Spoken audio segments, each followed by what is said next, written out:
Welcome to the Sisters in Loss podcast, a faith-based podcast that spotlights Black women that replace silence with storytelling around pregnancy and infant loss and infertility. Black women experience miscarriage and stillbirth 4 to 5 times more likely than white women in the United States, according to the CDC and NIH. Whether you've experienced a miscarriage, infant loss, or stillbirth, are trying to conceive, or have an infertility diagnosis, you will learn about resources and strategies to heal, gain clarity, peace, and hope, and find an empowering path forward after loss. I'm your host, Erica M. Freeman, and you'll hear me interview other sisters in loss from around the world who have healed from such a painful and traumatic experience by sharing their testimonies and stories to inspire and help others turn their pain into their purpose. Storytelling is powerful. Storytelling is activism. Storytelling is healing.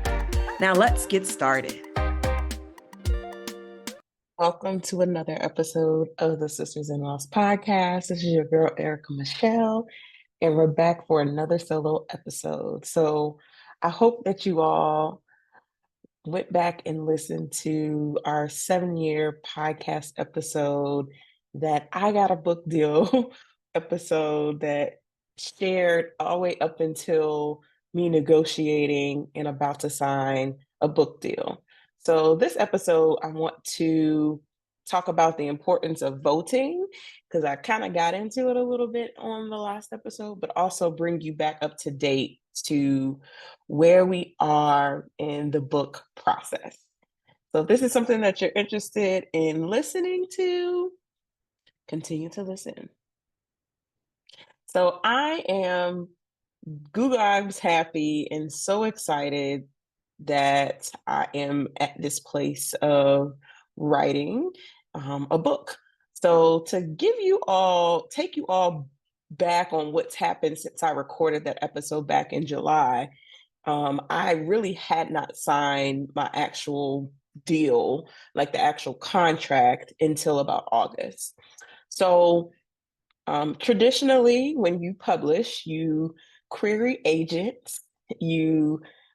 From there, your agents shop your book around to editors, and editors will pick up the book based off of, their genre, what they're looking for, and if they really are enjoying your book idea. And then from there, you go through the negotiation process where you negotiate not only your signing bonus, but also royalties and rights, whether it's US based or outside of the US, audio rights. For those of you who are listening, obviously you're listening to a podcast or you're watching on YouTube. Hey, girl. I love audiobooks, so definitely want to negotiate audiobook rights to record your book and your voice with your likeness, and any other details that you want to make sure that is in the contract, because obviously there's a boilerplate and then there is things that you can add. So the beauty of having an agent is an agent already knows, especially if they're specific and they understand the genre and the landscape of what's happening in the book world, that they already know and really understand exactly what's happening. And they can help negotiate wording, language, numbers, all of the above, so that you are getting the best deal as possible, and that your editor really, which they work on the background to really understand what your overall goal is for the book.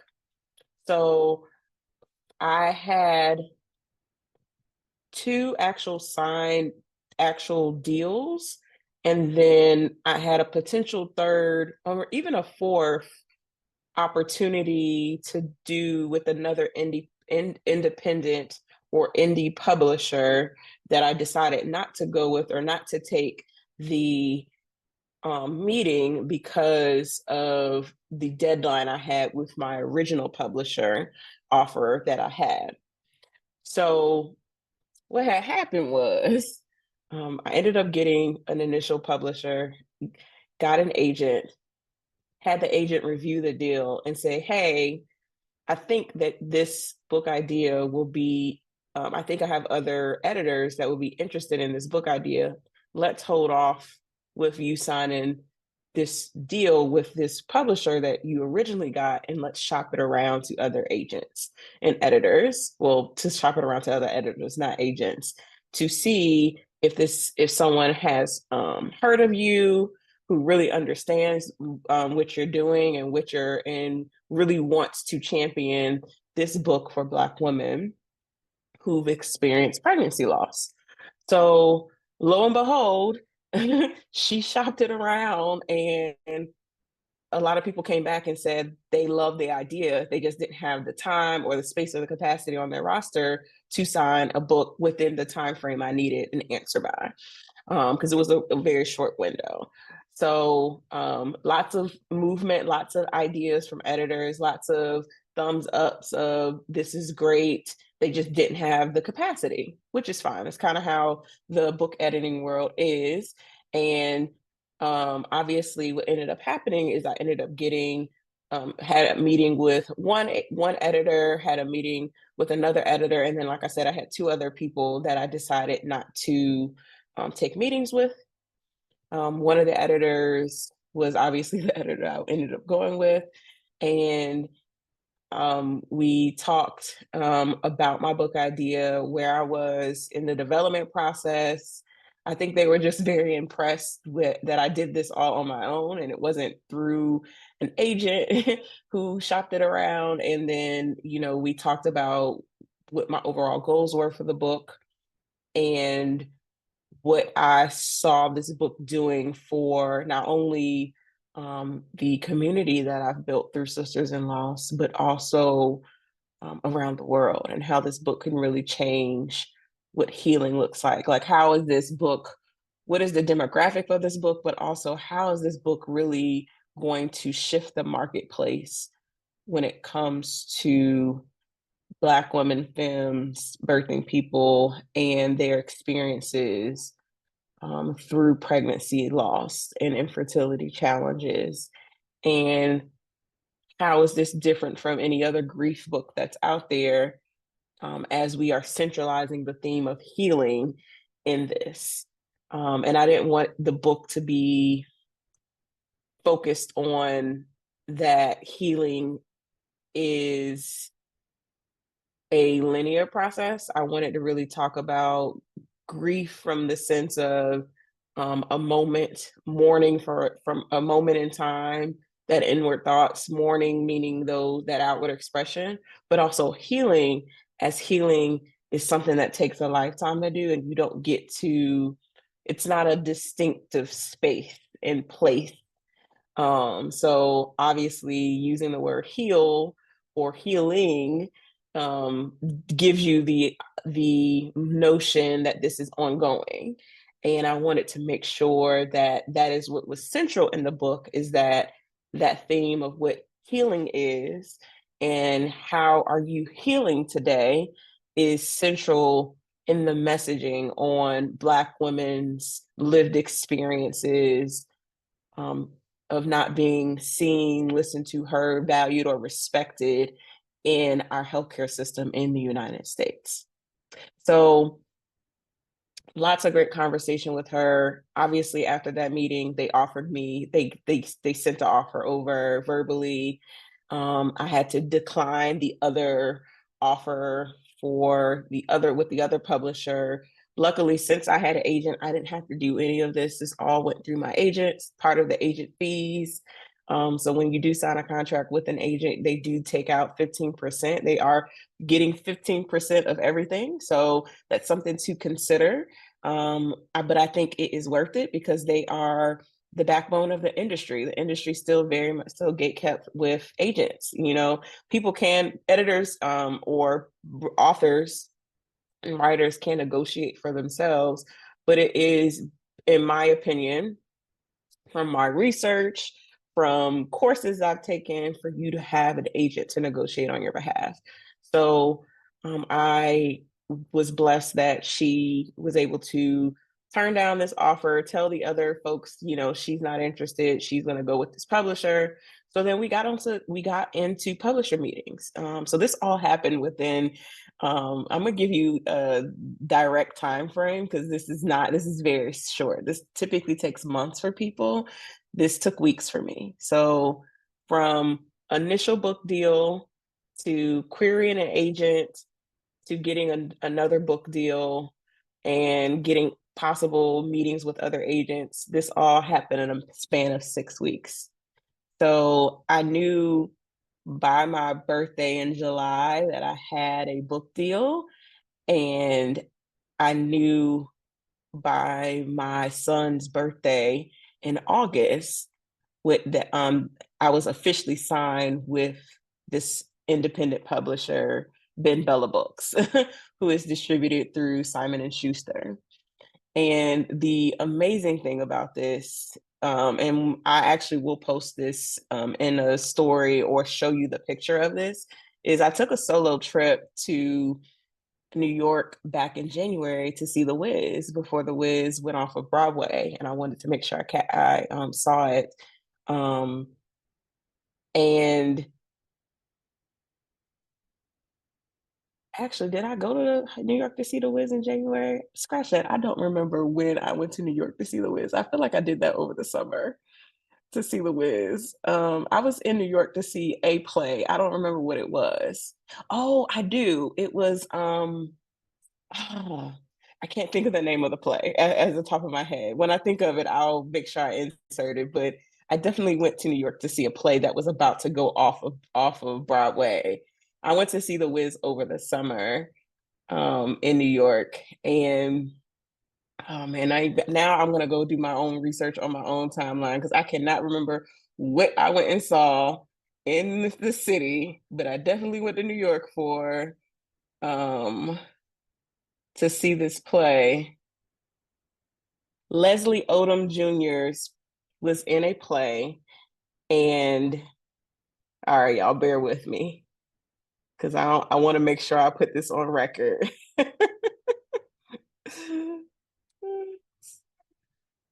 All right. Yes. All right. So back in January, I went to New York on a solo trip to see Purple Victorious, a non-Confederate romp through the cotton patch that starred Leslie Odom Jr., obviously Tony winner from Hamilton. I wanted to see him in Purple Victorious as I saw the soliloquies he did, which was like an 8-minute monologue in this play that was amazing. And I wanted to make sure that I captured it and actually got to see it live before it went off of Broadway. So I went to New York on a solo vacation, and this was probably right after the new year. So it was probably the first 2 weeks into the new year in 2024.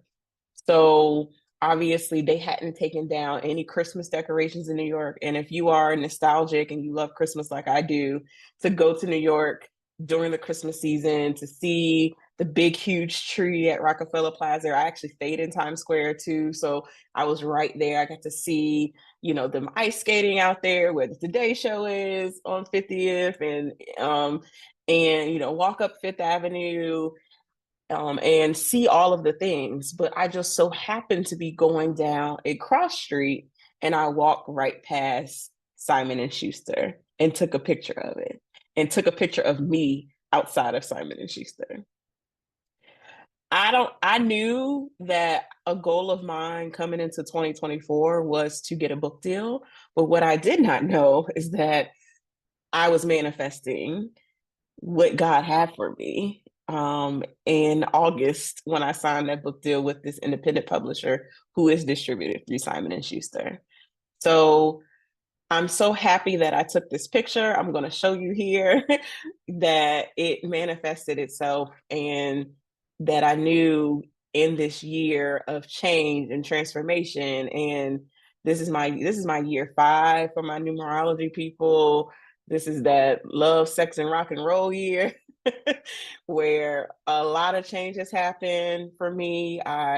Lots of transitions are happening for me. And I'm just trying to find my grounding. And I think that this book has allowed me to really center and focus myself, at least for this next year, going into my 40th year of life, of producing something, birthing something that has been a part of my journey and my own womb healing and womb wellness, to discover not only the beautiful colors that are within myself, but also illuminate those colors through words, through storytelling within a collective understanding of healing and what healing could be for Black women in America, especially, especially at a time like this when we have 25 days left to elect, to the election, to nominate the first Black woman, Indian woman as the president of the United States, vice president, future president Kamala Harris. So, oh, to be a Black woman, right? Like, oh, to be a Black woman, oh, to be filled and understood and finally break through that glass ceiling, shatter it into pieces, and be able to lead with authority, with generosity, with compassion, with empathy. There's so many reasons why we need to collectively vote, not only for the rights of our bodies, but for our babies' bodies, and to really save ourselves from white supremacy and this crazy capitalistic society that has systems that still are failing us each and every day.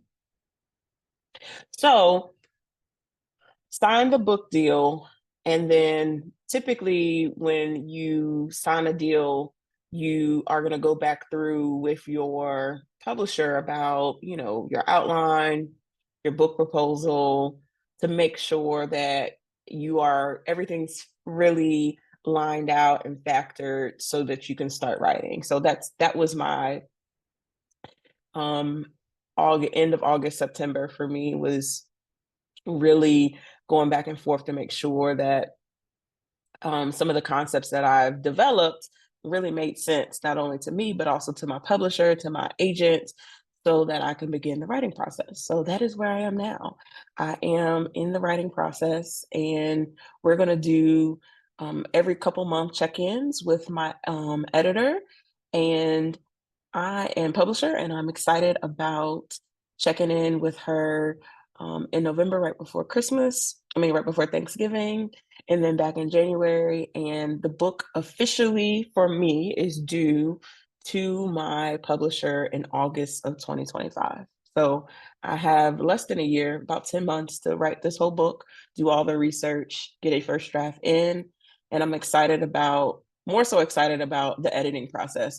The writing process is hard for me in general, but at this point right now, I'm just getting it all on paper. That is my thoughts. It's just anytime I have a thought or a concept or something, it's just going on paper. It's no reason for me to even think about making this look good or sound good. We're going to put it on paper and really massage it as we go along through the process up until when this does get published in spring of 2026 is what we're looking at, but it could be pushed to the fall. We haven't decided yet. So that is something to be announced as it comes along. So I'm excited to write this book, Never Healing Alone, our Black woman's guide to not only healing, but removing shame, stigma, and silence around pregnancy and infant loss. And I'm excited to include you all on this journey of what that looks like. But I need your help. The first thing I need you to do, my call to action, is for you to go vote. The election, by the time this airs, is within days. I'm recording this on Friday, October the 11th, but by the time I post this video and this audio from this podcast, the election is within days. It is up to you to go out and vote. I don't have to tell you the importance of why you're voting. We have talked about it ad nauseum, not only in this last episode, but overall on this podcast. Anytime election season comes up, I normally rerun an episode I had with the then March for Dimes president, Stacey Stewart, where we talk about the importance of why our votes matter, and then why it matters when it comes to birthing justice, reproductive justice, and having bodily autonomy in our lives. These next few episodes that I post on the podcast definitely will show you why we need to reinforce and put it back on the federal level when it comes to our abortion rights, and why we can't take it away, because we literally are going to die.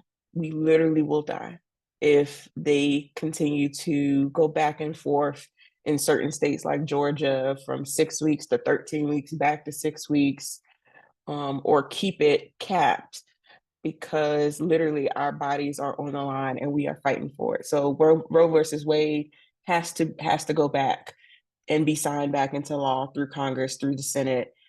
So think about that as well. It's not just the presidency. Obviously, we are going to elect Vice President Kamala Harris to be the president of the United States.